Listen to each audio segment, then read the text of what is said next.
안녕하세요. 오늘은 개척 영업에 대한 이야기를 해볼까 합니다. 제가 왜 개척 영업으로 시작을 했고, 그리고 어떤 방식으로 개척 영업을 했었는지 말씀을 여러 가지 편으로 나눠서 드리면서 개척 영업에 대한 이해를 조금 시켜드려 보도록 하겠습니다. 사실 개척 영업은 가망 고객이 없는 분들이나 아니면 영업을 처음 시작하셨는데 도저히 어떻게 할지 모르겠는 분들, 더 나아가서 거절을 통해서 영업사원이 스킬이 향상되는데 그것을 돈을 들이지 않고도 하시고 싶은 분들께는 정말 최상의 방법이 아닐 수가 없습니다. 그런데 요즘 들어서는 제가 처음에 영업을 시작했던 시대와 다르게 다양한 영업 방식이 생기면서 굳이 꼭 개척 영업이 아니더라도 초보 영업사원 분들이 영업을 할 수 있는 툴은 많아졌지만, 그럼에도 불구하고 현장에서 내 발로 내 열정으로 뛰어서 고객들을 만들어가는 이 개척 영업에 대한 로망과 묘미는 배제할 수 없는 것 같습니다. 그래서 제가 그런 영업을 해왔었고, 그리고 그런 영업을 통해서 롱런하고 있기 때문에 여러분들께 이 지식을 그리고 경험을 알려드리는 건 제 하나의 사명이라고 생각을 합니다. 한번 간략하게 말씀을 드려보도록 할게요. 영업사원은 계약을 체결하면 커미션을 받죠. 그런데 이 보험 영업의 커미션이 유난히 높은 것은 가망 고객 창출 비용이 추가되어 있기 때문입니다. 회사에서 가망 고객을 제공해주지 않고 영업사원들이 본인들의 노력으로 가망 고객을 창출해서 더 나아가서 상품을 판매하는 것까지 이뤄내야 하기 때문에 영업사원의 커미션은 높을 수밖에 없어요. 만약에 회사에서 가망 고객들을 다 제공해주고 그리고 고객들을 알아서 설득시켜 준다고까지 한다고 한다면 영업사원에게 굳이 높은 커미션을 줄 필요가 없을 것이고 영업사원이 설 길이 줄어들 것이 분명합니다. 근데 다행스럽게도 아직까지도 회사에서는 가망 고객을 창출해주고 그들을 설득까지 시켜주진 않기 때문에 우리 영업사원들이 원하는 만큼 그리고 노력하는 만큼 커미션을 받을 수가 있는 것이죠. 그런데 이런 부분들을 가르쳐주는 곳들도 많이 없고, 그리고 영업사원들에게 가망 고객 창출할 수 있는 그 직접적인 비법, 그리고 현장에서 어떻게 하는지의 어떤 액티베이팅 같은 부분을 다 제공해주지 않기 때문에 많은 영업사원분들이 어려워하고 있다고 생각합니다. 근데 저 또한 2015년 1월에 코드가 나왔고 영업을 한 6, 7년 정도 하고 있는데요. 그 기간 동안 누가 저에게 영업 방식을 알려준다든지 아니면 거래처를 제공해 준다든지 뭐 이러지는 않았던 것 같습니다. 하지만 제가 6, 7년 동안 그렇게 시행착오를 겪었던 노하우들을 통해서 지금 새로 시작하시는 분들께는 얼마든지 조금 더 수월하게 정착할 수 있을 만한 도움을 드릴 수 있고, 그리고 그것이 말만이 아닌 실질적인 자료로 다 구비가 되어 있기 때문에 제가 이런 것들을 하는 건 어느 정도 선배의 지혜의 나눔이자 사명인 것 같습니다. 일단 제가 제 경험부터 말씀을 드려보도록 하자면요. 2015년 1월 제가 26살 때 개척 영업을 시작할 당시에는요. 제가 영업을 시작하긴 했지만 제 성격도 그랬고 도무지 만나서 계약할 대상이 없었어요. 근데 영업은 하고 싶어서 시작했기 때문에 또 만나러 나가야 했고, 근데 아무리 찾아봐도 연락할 대상도 없고 영업할 대상도 없었기 때문에 개척 영업에 대해서 자연스럽게 관심을 가질 수밖에 없었습니다. 그런데 다행스럽게도 저희 지점에서 차고지를 통해서 개척 영업을 하는 선배가 있다고 들었고, 그 선배들이 있는 방식대로 전단지 하나만 얻어서 나가서 무작정 시작한 게 개척 영업이었어요.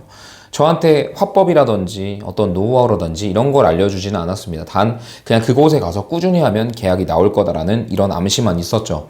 그래서 제가 그냥 무작정 나가기 시작했던 게 개척 영업의 시작이었고요. 그렇게 무작정 나가서 영업을 하다 보니까 이리저리 거절도 당하고 계약도 체결해 나가고, 이런 과정 속에서 내가 어떤 멘트를 하고 어떤 모션을 취하고 어떤 제스처로 어떻게 응대해야 계약이 조금 더 잘 나온다는 사실을, 그리고 고객들의 마음을 얻을 수 있다는 사실을 경험을 통해서 깨닫게 된 거죠. 그리고 그런 것들을 하나하나 다 기록해서 남겨놓은 것들이 제 화법책 이런 것들인데, 어쨌든 저는 2015년 1월에 처음 차고지를 나가서 영업을 시작했어요. 근데 지금 같아서는 어떻게 접근하고 어떻게 해야 된다 이야기를 해주고 있지만, 그때 당시에 저한테 그런 이야기를 해주는 분들이 없었기 때문에 그냥 나가서 가만히 멀뚱멀뚱 서 있을 수밖에 없었습니다. 화법을 배운 적도 없고, 그리고 화법을 설령 배웠다고 하더라도 처음 영업을 나가보고 그렇게 불특정다수가 있는 공간에서 시작했던 게 처음이고 하다 보니까 그 현장이 적응이 안 되더라고요.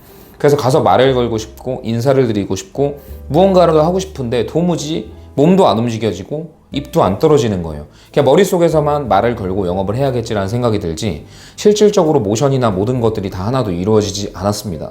그래서 제가 처음에 개척 영업을 나갔을 때 어떻게 해야 될지 모르겠다, 말을 걸고 싶은데 용기가 안 난다라는 말씀들이 너무나도 공감이 되는 거예요. 그런데 결과적으로는 6, 7년이 지난 시점 지금 저는 누구에게라도 가서 말을 당당하게 걸고 넉살 좋게 영업을 할 수 있어요. 그런데 이게 제 성격이 원래 이랬다기보다는 영업을 오래 하면서 그 데이터가 쌓였고 경험이 누적이 됐기 때문에 가능한 거지, 저 또한 처음에 그러지 못했다는 사실을 여러분들께 알려드리고 여러분들 또한 그렇게 될 수 있다는 말씀을 드리고 싶다는 거예요. 어쨌든 간에 저는 처음부터 그렇게 말을 걸기가 어려웠고 그냥 제가 할 수 있는 건 인사밖에 없었습니다. 다만 인사를 뭐 예를 들어서 안녕하세요.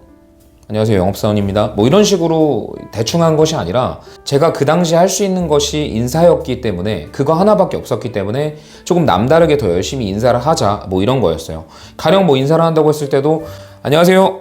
뭐 이렇게 한다든지 아니면 고생하십시오 한다든지 조금 더 정중하고 목소리도 크게 인사를 하는 것밖에 저를 알릴 수 있는 방법이 없었죠. 근데 그렇게 인사를 계속 하다 보니까 제가 굳이 말을 걸지 않아도 감사하게도 먼저 와서 어디서 오셨어요? 뭐 하시는 분이에요? 뭐 보험하는 분이에요?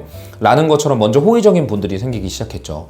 그렇게 호의적인 분들이 생기다 보니까 한 번쯤 용기 내서 보험에 대한 이야기를 꺼낼 수 있게 되었고, 그리고 그렇게 용기 내서 꺼내본 게 대화로 이어지고 운 좋게 계약으로 이어지면서 한 명 한 명 이렇게 계약이 체결될 때마다 저의 자신감도 차근차근 올라가기 시작했고, 그러면서 어느덧 용기가 생길 때는 접근할 수 있게 되었습니다.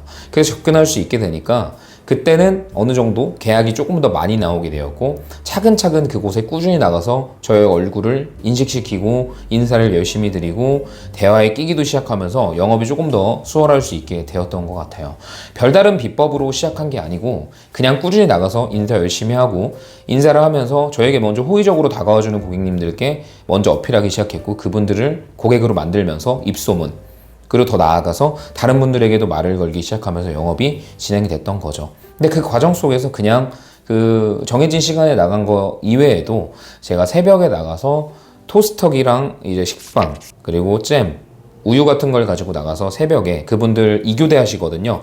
2교대 하실 때 제가 직접 만든 토스트를 드리면서 고생하셨습니다 하고 드리는 그런 과정들이 그분들의 마음에 많이 녹아들었던 것 같아요. 그래서 실제로 보험을 5년, 6년 운행하시면서 아예 가입하시지 않으셨던 분도 내가 아직도 보험을 믿지 않고 신뢰하지 않고 보험은 일종의 사기라고 생각하지만 지금 이 호영 씨가 너무 열심히 하는 모습이 보기 좋고 잘 됐으면 좋겠다는 마음 때문에 보험을 하나 들어주고 싶어요. 그러니까 정해진 금액대로 하나 가지고 오시면 제가 사인할게요 해서 가입을 하셨다가 보상이 나간다는 걸 이제 경험하고 나셔서 열렬히 팬이 되시고 키메인이 되시면서 많은 분들을 소개시켜줬던 그런 기억도 있습니다. 그래서 영업을 할 때 단순히 안 된다는 생각, 어렵다는 생각 이런 것보다는 일단 행동으로 먼저 개척지에 나가서 깨져보시고 뭐 여러 가지 거절도 당해보시고 하시다 보면 방법들이 열리실 것이고, 그리고 그렇게 한 분 한 분 늘다 보면 자신감도 얻게 되고, 그 자신감이 얻게 되면은 또 용기를 가지게 되니까 새로운 고객님들을 창출할 수 있게 되고, 그리고 더 나아가서 많은 고민들을 통해서 어떻게 이 사람들의 마음을 얻을 수 있을까 더 생각을 많이 하다 보면 저처럼 새벽에 나가서 직접 만든 토스트라든지 아니면 빵이라든지 김밥이라든지 이런 것들을 드리면서 그 사람들의 마음에 어떻게 내가 스며들 수 있을지에 대한 방법을 어느 정도 아실 수 있을 거라고 생각을 합니다. 그렇게 해서 저는 영업을 시작했었고 차츰차츰 고객들을 늘리기 시작했던 것 같아요. 이게 한 1년 차까지의 이야기고요. 다음 영상에서는 2년 차 때, 그리고 또 어떤 방법들을 제가 해나가면서 키맨을 만들고 기존의 개척지를 완전히 주름잡고 있던 설계사들을 이겨내고 제가 그 시장을 탈환할 수 있었는지에 대한 이야기도 드려보도록 하겠습니다. 여러분들 개척 영업은 정말 좋은 영업 방식입니다. 다들 힘들다고 하고 시행착오가 많다 보니까 그런 걸 뭐하러 하냐, 지금 시대에 그런 것들을 왜 하냐, 지금은 뭐 여러 가지 방식들이 있으니 이걸 해라 라고 이야기하는 것도 많지만요, 물론 그것들 또한 그분들이 여러분들을 지켜드리고 싶은 어떤 일련의 뭐 솔루션일 수 있겠지만 진흙 속에서 피는 꽃이 더 아름답다라는 말도 있듯이 어려움 속에서 그 어려움을 헤쳐낸 사람들은 왠지 모르게 더 강한 힘을 가지게 된다고 생각합니다.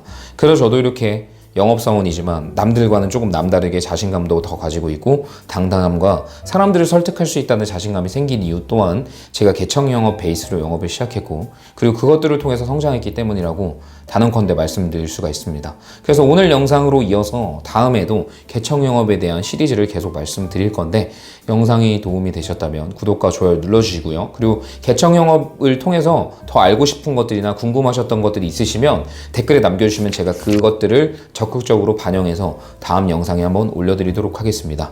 네, 오늘도 화이팅 하시고요. 다음에 또 좋은 영상으로 찾아뵙도록 하겠습니다. 감사합니다.